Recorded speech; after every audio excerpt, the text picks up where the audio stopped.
Hi guys, good afternoon. Today the topic what I am going to discuss with you, that is about the trigonometry. And before I start the trigonometry, you guys need to know for what purpose we are using trigonometry in mathematics. In mathematics, the trigonometry is useful to find the relation between the sides and angles of different kind of triangles. The most important and commonly used triangles, you guys know, that is about right angle triangle.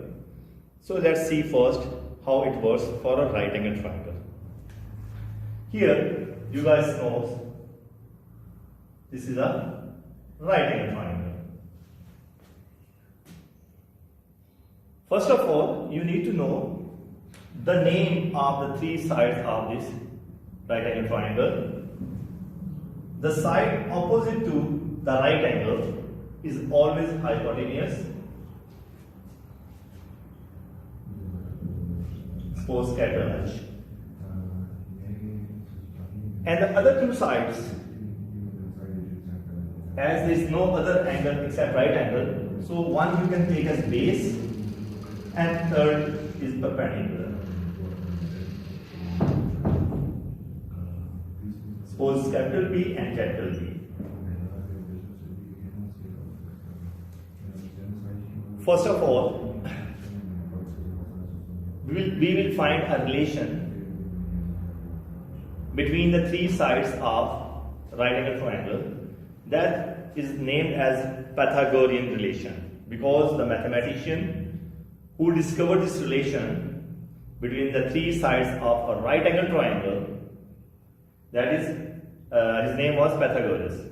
So the relation shows the square of the longest side, that is hypotenuse, should be equal to the sum of the square of other two sides.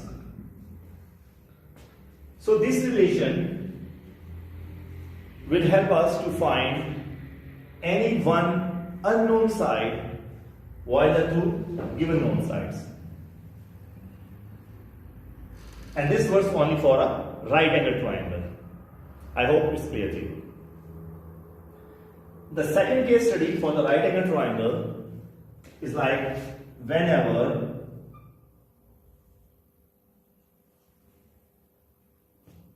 along with the right angle you are given a certain angle, say here angle is theta. Say angle is theta. For this kind of right angle triangle, label the sides as described here. The side opposite to right angle is hypotenuse.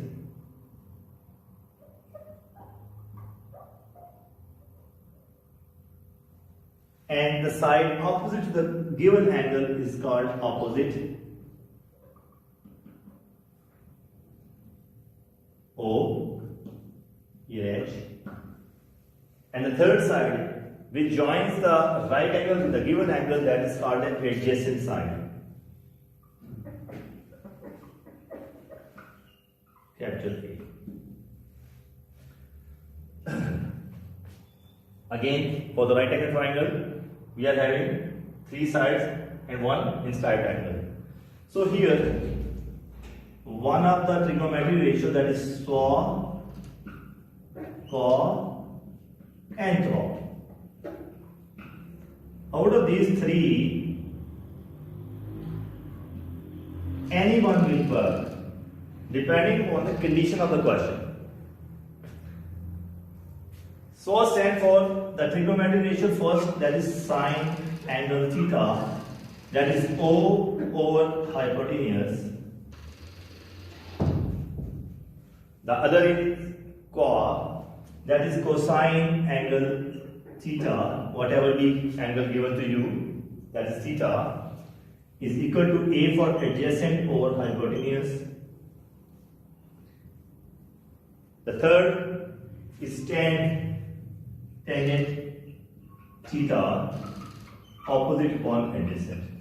So, this helps us to find a relation between two sides and one angle. Relation between two sides and one angle. So out of any one of the relation, out of the three things, you should be known that any two one, and only you can find one unknown. For example, take this question. Say here we have 45-degree angle, this is right angle. Say we have here one unknown, here we have say 10 centimeter. Okay.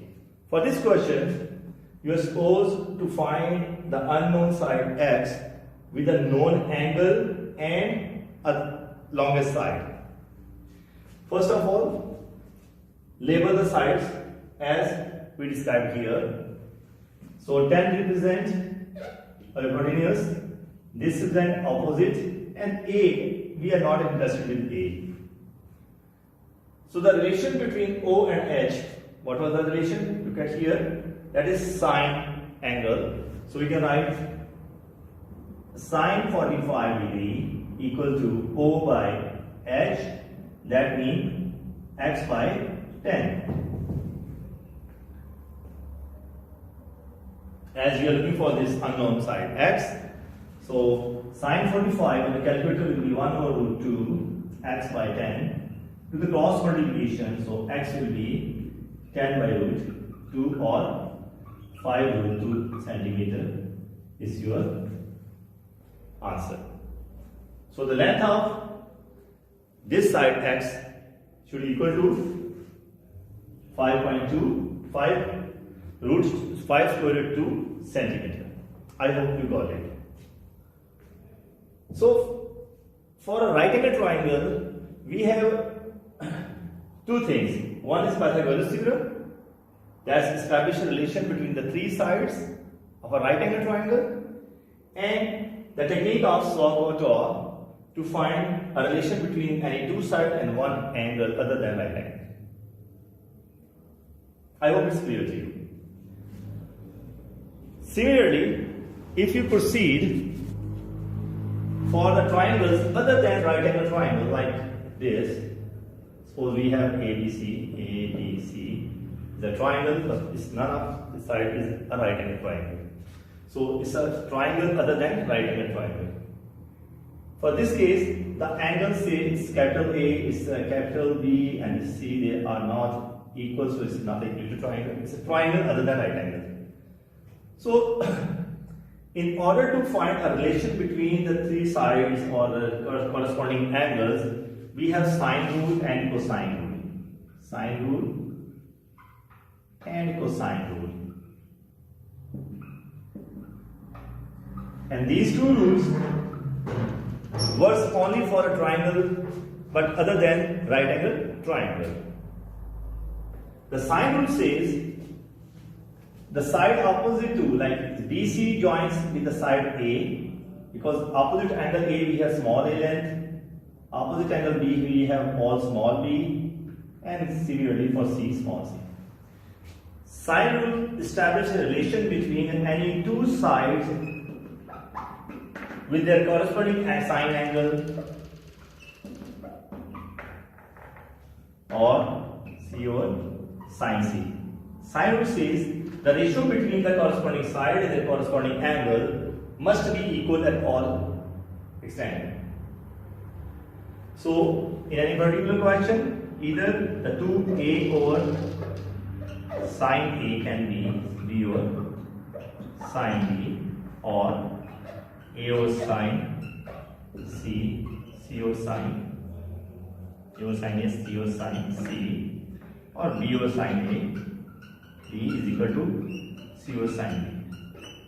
So out of these three relations, you can see we have two sides and two corresponding angles. Total 4. Out of 4, any 3 must be known to you to find the one unknown. So accordingly, you can substitute the values here in this rule to get the unknown by using sine rule.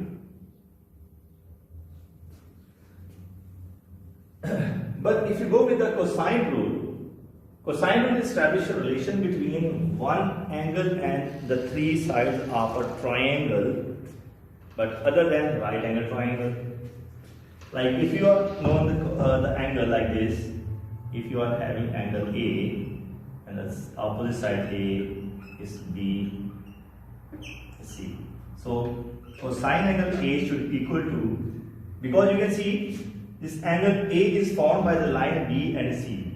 So sum of square of these two sides which form the angle A minus square of the corresponding angle side 2 times B and C. That establishes a relation between the three sides and one angle of a triangle. I hope it's clear to you. So we can now implement these rules in any one of the questions regarding to trigonometry, and we can find any unknown based on the given data. I hope you enjoyed this video. Bye bye.